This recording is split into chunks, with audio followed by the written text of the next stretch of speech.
Ayun, magandang gabi. Gusto ko lang po magpasalamat sa NXT or Next. Ay, sorry. Nakita natin ang ating ano. Para mabuksan lang natin. So, gusto ko lang pakita kung ano laman, ano. Tingnan muna natin. Wow. Salamat po sa boardwalk, no? Shoe cover, di ba?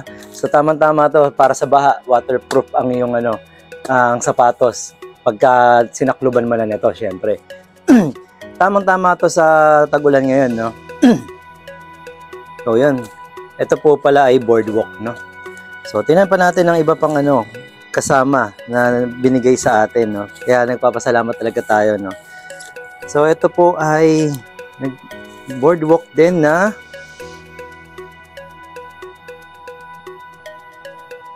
rain hall. So, ito po ay silipin natin. Oh, kapote rin siya, no?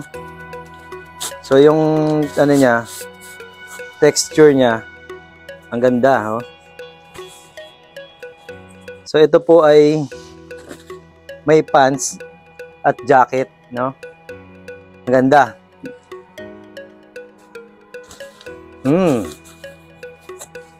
Amoy waterproof talaga, di ba? Yung maamoy mo, parang yung amoy swimming pool. Ayun. Ayan siya, oh.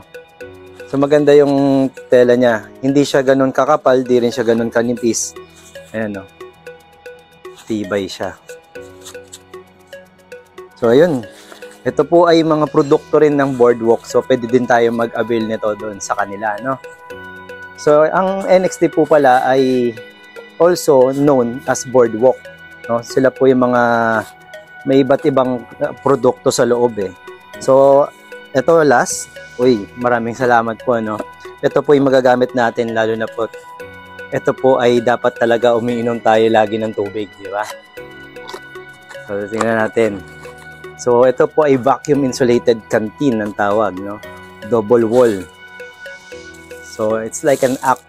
Ayoko na ibanggitin, no. So, ito po ay pwedeng hot and cold. Ayan. Ito. So, quality. So, ito po ay also hatid sa inyo ng boardwalk, no? Alright, so yun lang po guys. Maraming salamat po. At again sa boardwalk, ano po, kay Sir. Ano pong banggitin yung name. Maraming salamat po kay Edwin. Maraming salamat sa ano, sa support din. So, next natin testing ng e-bike units. Okay? Thank you. Ayan, oh. Meron na rin tayo dito sa Japan, guys. So, okay. Once again, Marvin Chua Motovlog po. Maraming salamat po. Salamat din po sa mga nag-subscribe. Subscribe, okay. Bulol pa, no? Ayos naman.